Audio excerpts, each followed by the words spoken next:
ಆರಂಭದ ದಿನಗಳಲ್ಲಿ ಕುಂಭಮೇಳವನ್ನು ಅತ್ಯಂತ ಅಸಡ್ಡೆಯಿಂದಲೂ ಅಥವಾ ಬಹು ಜನರು ಭಾರತದ ಒಳಗಡೆ ಇದು ಮಗದೊಂದು ಮೇಳ ಇರಬಹುದು ಎಂದು ಪರಿಭಾವಿಸಿದ್ದು, ನಂತರದ ದಿನಗಳಲ್ಲಿ ಅದರ ಅಗಾಧತೆ ಮತ್ತು ಆ ನಂಬಿಕೆಯ ಆಳ ಇವೆರಡನ್ನು ನೋಡಿ ಗರಬಡಿದು ಹೋಗಿದ್ದಾರೆ ದೇಶಸ್ಥರೂ ಹಾಗೂ ವಿದೇಶಿಗರು.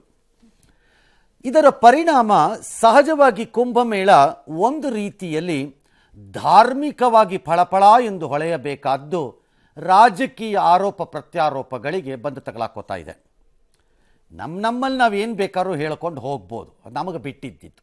ಫಾರ್ ಎಕ್ಸಾಂಪಲ್, ಭಾರತದ ಒಳಗಡೆ ನಾವೇನು ಬೇಕಾದ್ರೂ ಹೇಳ್ಕೊಂಡು ಓಡಾಡ್ಬೋದು. ಹೊರಗಡೆಯ ಪಾಕಿಸ್ತಾನದವನು ಬಂದು ಹೇಳಿದ್ರೆ ಕಪಾಳ ಕೊಡೆಯೋ ಅವನಿಗೆ ಒಂದು ಎರಡನ್ನು ಹಲ್ಲು ಉದುರೋಗೋ ಥರ ಅಂತ ಹೇಳ್ತೀವಿ. ನೀನು ಯಾವನ ನಮ್ಮ ದೇಶಕ್ಕೆ ಬಂದು ಹೇಳಿ.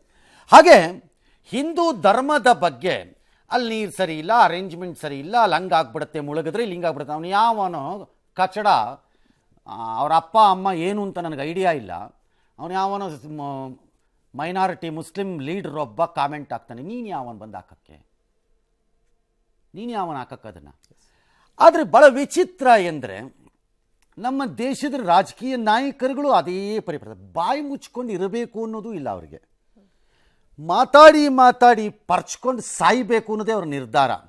ಅಂಥ ಲೀಡರ್ಗಳಿದ್ದಾಗ ಪಕ್ಷಗಳನ್ನು ಸಾಯಿಸಲಿಕ್ಕೆ ಜನ ಆದರೂ ಯಾಕೆ ಬೇಕು? ಅವರೇ ಸಾಕು.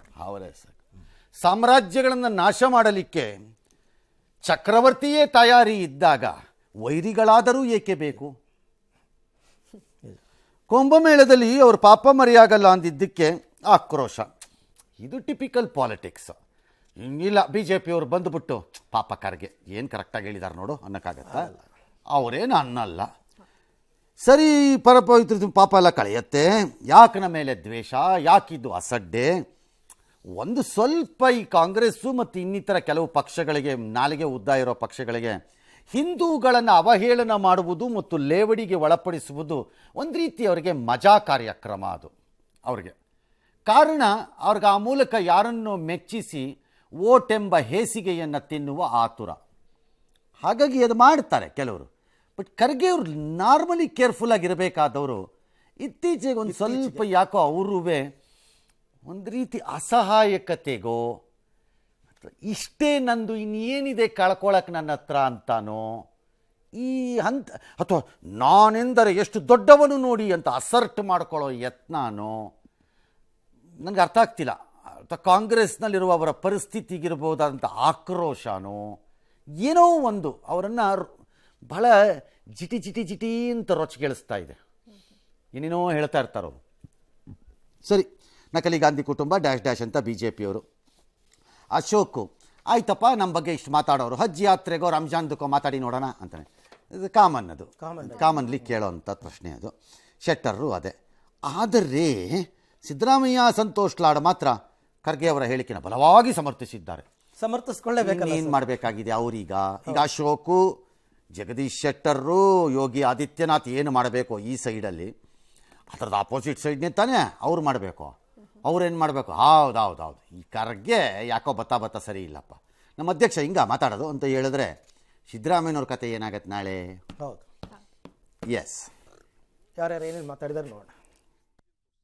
ಅದು ಅವ್ರ ಸಂಸ್ಕೃತಿಯನ್ನು ತೋರಿಸ್ತದೆ. ಮಲ್ಲಿಕಾರ್ಜುನ್ ಖರ್ಗೆ ಹಿಂದೂ ಸಮಾಜಕ್ಕೆ ಒಂದು ಅಪಮಾನ ಮಾಡಿದ್ದಾರೆ. ಇವತ್ತು ಅಲ್ಪಸಂಖ್ಯಾತರು ಯಾವುದೋ ಮಕ್ಕಾಗ ಹೋಗ್ತಾರೆ, ಆಮೇಲೆ ಇಟ್ಲಿ ಹೋಗ್ತಾರೆ, ಯಾರೋ ಕ್ರಿಶ್ಚಿಯನ್ಸ್ ಪೋಪನ್ ಭೇಟಿಯಾಗಿ ಬರ್ತಾರೆ. ಅದನ್ನು ಕ್ವಶನ್ ಮಾಡ್ಬೇಕಲ್ಲ ನೀವು. ಮಾತಾಡಿದ್ರ ಅವ್ರ ಅಸ್ತಿತ್ವ ಉಳಿತಿದ್ರು ಅನ್ನೋ ಪ್ರಶ್ನೆ ಬರ್ತೀನಿ ನಾನು.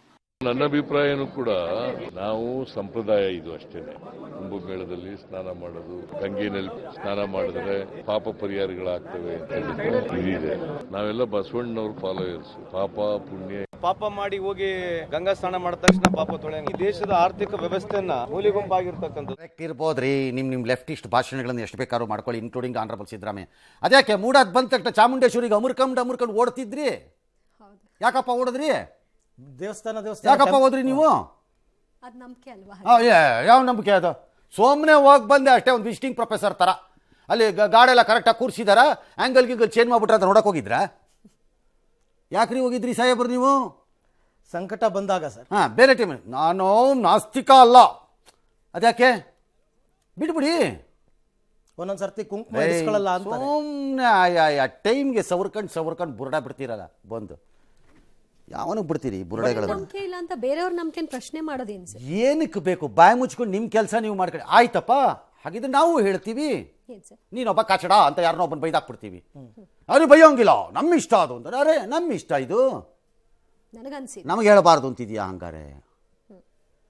ಅವ್ರು ಹೇಳಿದ್ರು ಸಂತೋಷ್ ಲಾಡು ಅದೆಲ್ಲ ಮಾಡಿಬಿಟ್ರೆ ಪಾಪ ಪರಿಹಾರ ಆಗುತ್ತೆ. ನಾನು ಅದನ್ನೇ ನಿನ್ನೆ ಕೇಳಿದ್ದು ಸಾಹೇಬ್ರೇ, ಸನ್ಮಾನ್ಯ ಶ್ರೀಮಂತ್ರಿಗಳೇ, ನೀವು ನಮಗೆ ಪರಿಚಿತರು, ಹಳೆ ಫ್ರೆಂಡು ಇರಬೇಕು.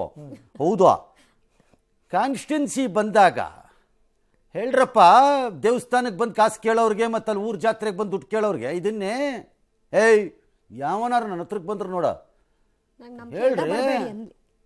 ಹೇಳಿ. ಅನುಕೂಲ ಸಿಂಧು ಮಾತುಗಳು ಸರ್, ಇವೆಲ್ಲ ಸಮಯಕ್ಕೆ ತಕ್ಕನಾಗೆ. ಪುಕ್ಕಟ್ಟೆ ಬಿದ್ದಿದ್ದೀವಿ ಭಾರತದಲ್ಲಿ. ಈ ಪುಕ್ಕಟ್ಟೆ ನಿಮ್ಮ ಇನ್ನೊಂದು ಧರ್ಮವನ್ನು ಅವಹೇಳನ ಮಾಡಿ ಯಾವುದೋ ಧರ್ಮದ ಮತವನ್ನು ಪಡ್ಕೊಳ್ಳೋಂಥ ಕಾಲ ಹೊರಟೋಗಿದೆ. ಆ ಕಾಲ ಇಲ್ಲ ಈಗ. ಆ ಲೆಫ್ಟಿಸ್ಟ್ ಕಾಲ ಮುಗಿದೋಯ್ತದು. ಲೆಫ್ಟಿಸ್ಟೇ ಇಲ್ದಂಗೆ ಆಗತ್ತೆ ಇನ್ನೊಂದು ಸ್ವಲ್ಪ ದಿನಕ್ಕೆ, ಹೌದು. ರಾಜಕೀಯವಾಗಿ ಅಟ್ಲೀಸ್ಟು. ಅದರ್ವೈಸ್ ಸಂಘಟನಾತ್ಮಕ ಅಲ್ಲೊಂದು ಸ್ವಲ್ಪ ಇಲ್ಲೊಂದು ಸ್ವಲ್ಪ ಉಳ್ಕೋಬೋದೇನೋ. ಇದೆಲ್ಲ ಬಿಟ್ಬಿಡಿ. ಕಾಂಗ್ರೆಸ್ಸಿನ ಈ ಲೆಫ್ಟಿಸ್ಟ್ ಮನೋಸ್ಥಿತಿ ಹೋಗಲೇಬೇಕು. ಎಲ್ಲರೂ ಒಂದು ಎಂಬ ನಿಮ್ಮ ಪ್ರತಿಪಾದನೆ ನಿಜವಾಗಿದ್ರೆ. ಜಾತ್ಯತೀತ ಮನೋಭಾವ. But D K Shivakumar sir, D K Shivakumar ಹೇಳಿದ್ದಾರೆ ನಾನು ಕುಂಭಸ್ಥಾನಕ್ಕೆ ಹೋಗ್ತೀನಿ ಅಂತ. ರೇ, ಋಷ್ಯ ಶೃಂಗಕ್ಕೆ ಹೋಗಿ ಪೂಜೆ ಮಾಡಿ ಗಂಟೆ ಹೊಡೆದು ಮಂಗಳಾರತಿ ಮಾಡ್ಬಿಟ್ರೆ ಮಳೆ ಬರ್ತಾ? ಡಿ ಕೆ ಶಿವಕುಮಾರ್ ಅವರೇ ಉತ್ತರ ಕೊಡಿ. ಯಾರು ನನಗಲ್ಲ, ಆ ಖರ್ಗೆಗೂ ಸಿದ್ದರಾಮಯ್ಯನವ್ರಿಗೂ ಆ ಲಾಡ್ಗೂ ಸಂತೋಷ್ ಲಾಡ್ಗೂ ಕೊಟ್ಕೊಳ್ಳಿ. ಋಷ್ಯ ಶೃಂಗಕ್ಕೆ ಹೋಗಿ ಪೂಜೆ ಮಾಡಿ ಬಿಟ್ಟರೆ ಮಳೆ ಬರುವುದೇ? ಡಿ ಕೆ ಶಿವಕುಮಾರ್ ಅವರೇ ಉತ್ತರ ಕೊಡಿ. ನಮ್ಮನ್ನ ಯಾಕೆ ಕೇಳಿ? ಅಧ್ಯಕ್ಷರನ್ನ ಕೇಳ್ರಿ. ಹೌದು.